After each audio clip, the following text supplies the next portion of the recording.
안녕하세요. 차분하게 잡수다 시우입니다. 안녕하세요. 엘린입니다. 오늘 저희는 노인과 바다, 해밍웨이의 노인과 바다를 얘기하고자 하는데요. 먼저 작품 소개를 하자면 네. 멕시코 만류에서 홀로 고기잡이를 하는 노인 산티아고가 84일 동안 한 마리의 물고기를 잡지 못하다가 85일째 나간 바다에서 거대한 청새치와 사투를 벌이다 물고기를 잡는 내용입니다. 하지만 청새치는 돌아오는 도중에 상어떼의 살점을 모두 뜯기고 맙니다. 노인은 집으로 돌아와 사자꿈을 꾸는 것으로 이야기는 마무리됩니다. 해밍웨이는 미국을 대표하는 작가입니다. 1899년 미국에서 태어났고요. 제1차 세계대전 구급차 운전병으로 참여했으며 말년에 엽총으로 자살했습니다. 대표적인 작품은 노인과 바다, 누구를 위하여 종을 울리나, 무기여 자리거라가 있으며 인간의 비극을 간결한 문체로 묘사한 20세기 대표 작가입니다. 퓰리처상과 노벨 문학상을 수상하였습니다. 해밍웨이가 좋아하는 작가 중 한 사람인가요? 제가 사실 노인과 바다를 읽고 약간은 좀 지루한 듯하게 읽었어요. 그렇게 연애 소설, 예를 들어 좁은 문이나 그런 책을 읽을 때처럼 굉장히 재밌게 읽고 막 이렇게 넘어가던 책은 아니었던 것 같아요. 근데 제가 좀 좋았던 건 해밍웨이의 문체. 너무나 간결하잖아요. 아, 그래서 추천을 하셨구나. 예, 군더더기가 하나도 없는데 제가 알기로 해밍웨이가 여기에서 같은 단어를 반복해서 쓴 게 거의 없다고 하더라고요. 그만큼 그 여러 가지 묘사나 그런 단어 선택에서도 탁월했고 그리고 해밍웨이 자체가 굉장히 자주 그 글을 고쳐 쓰는 작가였다고 해요. 또 고쳐 쓰고, 그러니까 최고의 작품을 내기 위해서 고쳐 쓰고 그렇게. 그렇죠. 100번을 고쳐 썼다고 하더라고요. 저도 들은 것 같기는 해요. 네. 해밍웨이 하면은 워낙 글을 잘 쓰는 사람이었을 텐데 이 글을 100번이나 고쳐 썼으니 얼마나 애착을 갖고 만든 책이었을까요? 굉장히 노력하는 그렇죠. 작가였던 제가 알기로 무기여 자리거라가 성공한 이후에 10년 만에 그 어떤 슬럼프를 딛고 펴낸 책이라고 알고 있어요. 저는 해밍웨이 작품을 노인과 바다 외에는 안 읽어봐서 누구를 위하여 종을 울리나 이거는 영화로 흑백 영화로 봤고요. 무기여 자리거라는 잘 몰라요. 그래서 노인과 바다를 읽을 때 아까 시우님이 말씀하신 것처럼 약간 지루한 감정을 조금 느끼긴 했지만 그래도 이렇게 바다에 나가서 그 청새치랑 막 사투를 벌이는 그런 장면들이 좀 인상에 남기도 하거든요. 그리고 제가 이걸 읽으면서 가장 크게 느꼈던 게 소년에 대한 그리움. 그래서 여기 계속 그런 부분이 나오잖아요. 그렇죠. 그 애가 지금 여기 있다면 얼마나 좋을까. 그 애가 있었으면 정말 좋았을 텐데. 계속 이렇게 나오다가 또 이 부분 이게 어깨가 좀 쑤셨나? 이제 몸이 조금 힘들 때 이렇게 주물러 줬으면 이렇게 근육을 풀어 줬으면 참 좋았을 텐데 풀렸을 텐데 이런 얘기를 하잖아요. 그거 보면서 노부부가 하는 대화같이 스스로가 하는 얘기였지만 나중에 부부들도 이제 등 긁어 달라거나 나 여기 아프니까 좀 주물러주고 이러면 서로 그렇게 하면서 노후를 함께 보내게 되는 그런 모습이 저는 약간 보이더라고요. 그렇죠. 여기서 보면 마놀린과 그 노인의 관계가 되게 애틋하죠. 그렇죠. 그 노인은 누구나가 인정하기에 이미 끝난 어부인 거예요.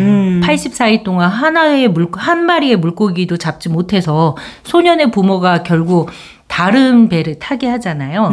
하지만 마놀린 이 소년은 끝까지 노인을 존경하고 그다음에 측은한 마음을 갖고 있죠.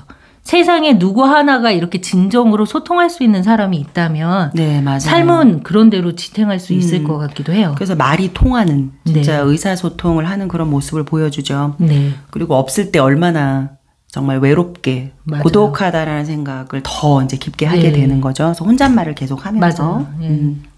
혼잣말을 하다가 비로소 항구로 돌아오고 그 항구 안에서 그 소년과 대화를 하면서 우리의 마음도 좀 따뜻하고 맞아요. 그렇게 되는 게 있잖아요. 네. 여기서 보면 노인이 계속 항구에서 너무 멀리 떨어졌어. 그 말을 좀 반복하는 것도 인상적이었거든요. 내가 너무 멀리 나왔어. 그게 이제 청새치처럼 청새치한테 끌려가다가 더 너무 멀리 나온 거에 대해서 자꾸 이제 얘기를 하는 거 보면 인간 사회에 어떤 소통하는 그 밖으로 그 바운더리 밖으로 많이 빠져나간 거 그거를 저는 암시하는 것 같다고 생각도 했거든요. 예, 저도 그렇게 생각했습니다.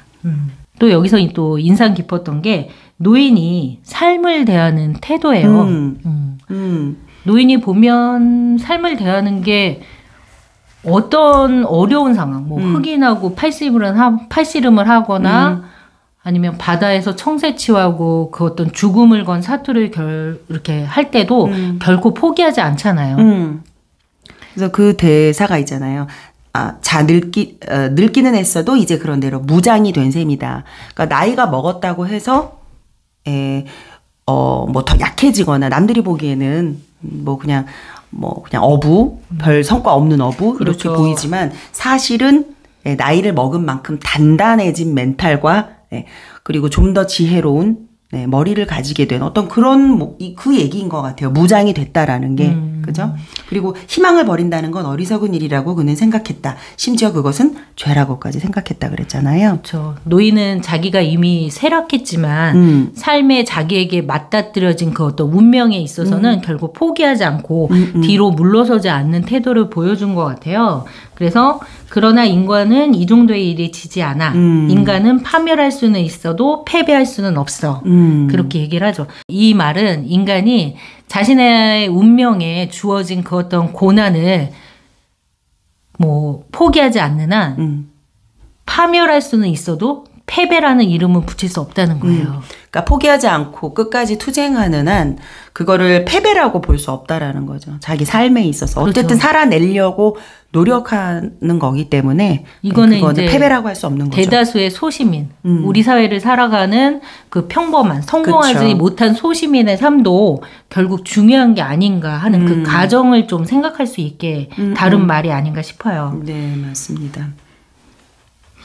그리고 한 가지 또 인상 깊었던 건 이 노인과 바다에서 이게 해밍웨이의 성향일 수도 있는데 자연에 순응하는 태도를 보이죠. 노인이 굉장히 적극적으로 삶에 이렇게 투쟁을 하고 살아가는 사람이지만 자연의 섭리, 자기가 잡아온 그 고기가 상어떼에 뜯기는 그런 상황에서도 자연스럽게 받아들이는 것 같아요. 그런 상황.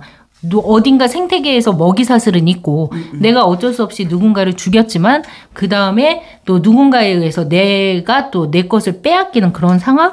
그런 거를 좀 자연스럽게 생각을 했던 것 같아요. 그래서 여기에서 이제 생태계의 삶을 순응하는 듯한 대사가 너는 다만 살기 위해서라든지 팔기 위해서 고기를 죽인 것은 아니다.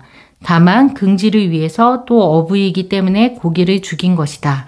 너는 고기가 살아있을 때도 사랑했고 죽은 뒤에도 역시 사랑했다. 네, 천상어부죠. 그렇죠. 네. 그 대사를 읽어보면. 그리고 소년과 함께 낚시를 나갔을 때도 그 미끼를 물고서는 암놈이 먼저 이렇게 죽었잖아요. 그래서 순놈이 뱃머리에서 계속 뭐 지켜보고 있었다라고 할까요? 그런 느낌을 주다가 이제 암놈이 완전히 그렇게 됐을 때 이제 물 밑으로 사라졌단 말이에요. 그래서 그런 모습을 보면서 참 멋진 놈이었어 이렇게 생각하잖아요. 그렇게도 떠나지 않고 머물러서 보고 있었다 이런 거 보면서 죄책감을 또 느낀단 말이에요. 맞아요. 예. 예.